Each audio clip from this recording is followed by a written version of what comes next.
There's a place, He comes to me. Though I'm blind, He helps me see.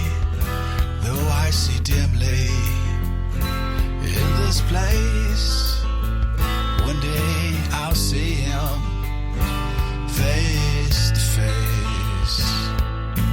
This is Kurt Kaikkonen, pastor of Calvary Chapel, Waterford, at your neighborhood church. Today on Face to Face, we'll be in the book of Exodus. So grab your Bibles and let's get started. If you want to hear this complete message in its entirety, go to yourneighborhoodchurch.com, where you can download Your Neighborhood Church app at the App Store. So Israel is now 3 months out since they left Egypt, and they're no longer in Rephidim, the resting places where they fought with Amalek. They're also no longer in the wilderness of Sin, but now they're camped outside before Mount Sinai in the wilderness of Sinai. And here where it says wilderness, it's not like what we think of a wilderness. It's not like rivers and trees, and it's not like out in the backwoods. But it's also not a sandy desert. This is grazing lands that haven't been settled by any people. So now God, He's kept His word, and He brought Moses and Israel to the place He told them that He would bring them, to this very mountain where they first met at that burning bush, where God said, "When you have brought the people out of Egypt, you shall serve me on this mountain." And they will camp at this mountain for the next 11 months. And there are over 57 chapters in the Bible that are dedicated to this 1 year period of camping here at Mount Sinai. So everything that we're reading here from chapter 19 in Exodus, all the way till you get to the book of Numbers in chapter 10, it all happens here, and it all happens in this next 11 months at Mount Sinai. And so what we'll see here is we'll see the giving of the law and the sharing of it with the people. We're going to see the construction of the tabernacle and all its furnishing and the establishment of the priesthood. And it's right here at Mount Sinai that the people, they're all going to be numbered and organized into their tribes. And it's the way that they're going to march, and it's the way they're going to camp until they leave Mount Sinai for Kadesh Barnea. And so now in verse 5, where we read, Moses goes up to the mountain, and where God called to him from the mountain, we will see Moses go up and down this mountain 8 times. And that's 8 times in the book of Exodus. And 4 of these times we're going to see right here in chapters 19 and 20, where Moses is going down the mountain to bring the message from God and going back to deliver up the responses from the people.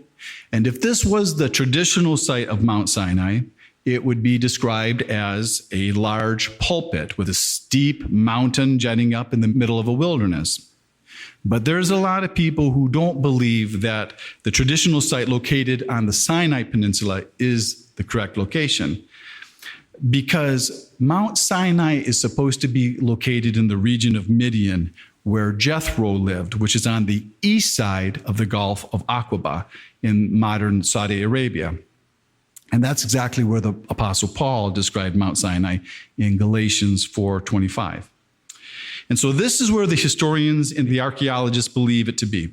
In fact, they actually believe it's this mountain called Jebel al-Laz in Saudi Arabia. Okay, so now on this first trip up the mountain, God tells Moses to tell the house of Jacob. And so God, He's not calling them Israel. He's not calling the people Israel here, but He's calling them by the name of the heel catcher, of the deceiver. He's calling them Jacob, Jacob. And God reminds them that they've seen what He had did to the Egyptians, and that He bore them on eagle's wings and brought them to Himself on this mountain. And so you see that God, He already has a relationship with these people, and they have been seeing God taking care of them. And so God uses this word picture of how an eagle takes care of its young by overseeing them, and how an eagle teaches them to fly and their freedom and flight. Because God, He sees something so much better for Israel than that bondage that they served in Egypt. but they have a lot to learn. And like we said it before, it says it took one night to take Israel out of Egypt, but it will take 40 years to take Egypt out of Israel. And they're going to complain like little children the whole time. And God, he didn't deliver Israel so that they could live apart from him, but to live with him and to be God's people. And so Israel here, they are already God's covenant people, where that covenant was made with them way back there in Genesis 12, when God made that covenant with Abraham. And Israel here, they're also God's redeemed people, where it just happened 3 months ago back there in Egypt, where God had redeemed them from slavery by the lamb's blood. And so now God, what he's going to do is he's going to make this formal covenant with Israel. And that's what we call the Mosaic covenant. And this is going to be based on law and based on their obedience to the law. But with this formal covenant, there's going to be this special blessing attached to it.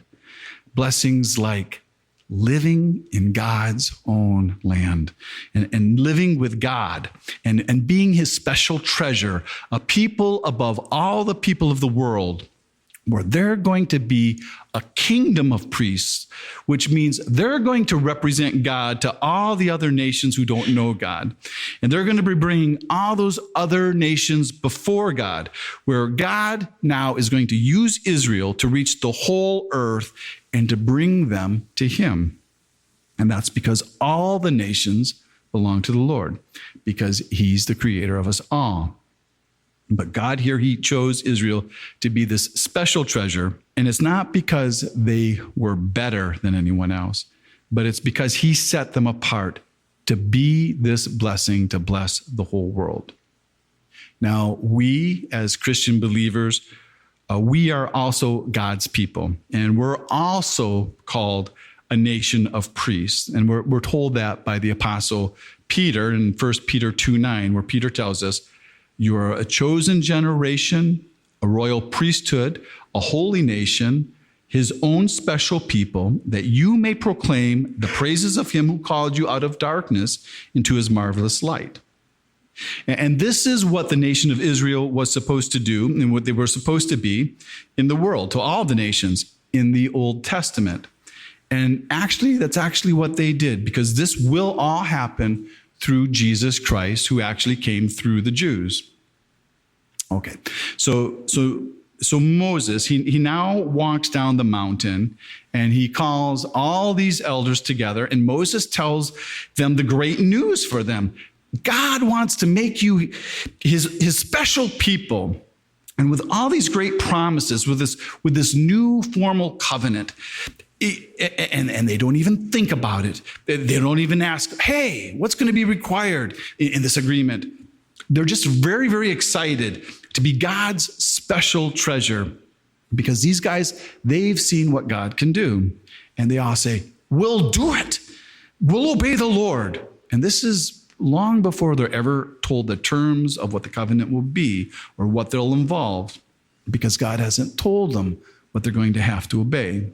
And so this is a lot of pride on Israel's part, that they're going to be able to keep God's law, where they have already proven they can barely listen to God and just follow a few simple commands. But these people, they're sincere.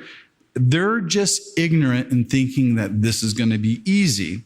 But even after they hear this, and when we get to Exodus 24, and after they've heard all the law, they will still agree to keep this covenant with God. Okay, so now Moses, he takes another trip up the mountain, and he says, great news, God, they'll do it. And Moses tells God everything that the people said. And then God lays out his plan with Moses, and he tells Moses, well, I'm going to meet you in the thick cloud, and I'm going to let all the people hear me talking to you. So everyone will know that it's really God speaking to you, and that'll make them believe me forever. And so this is a good plan. And so God tells Moses to go back down the mountain. And Moses, he's really just getting his steps in. His Fitbit readings are like 20,000 steps. And so now Moses is going down and he's going to consecrate the people, which to consecrate means to set the people apart. Because the people, they need to get ready. Because you wouldn't go before God just the way you are. Just it's the same way as you'd never go before a king just the way you are. You have to get ready. And so they have to wash.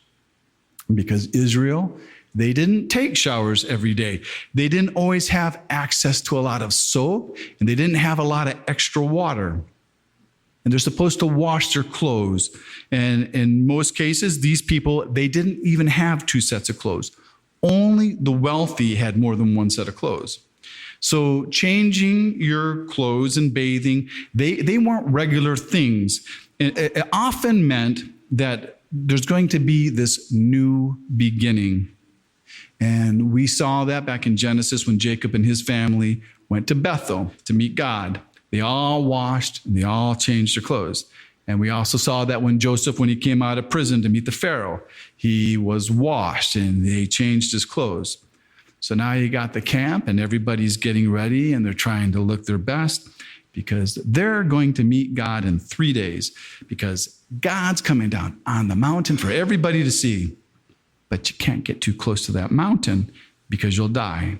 And that's because man at his best, in his natural state, he can't touch God. Because God, he's holy and man's not. And you'll see him and you'll hear him, but you can't run up and touch him. So there's going to be these boundaries that you can't pass through. But they're not just to keep you out. They're there to protect you. And God, he's very serious about them not touching the mountain. Because if any of these 2 million people, they get it in their heads to run up and gaze at God, Moses was instructed to post these guards with orders to kill anyone who would dare to break through these barriers, which is a lot more merciful than for a sinful man coming into contact with a holy God in his sinful condition. And so this message is stressed, keep your distance. And so this is not like how you would set up barriers, which would be to protect the president. These barriers are set up for your protection, not for God's. And so being consecrated here means you have to be mentally and physically set apart.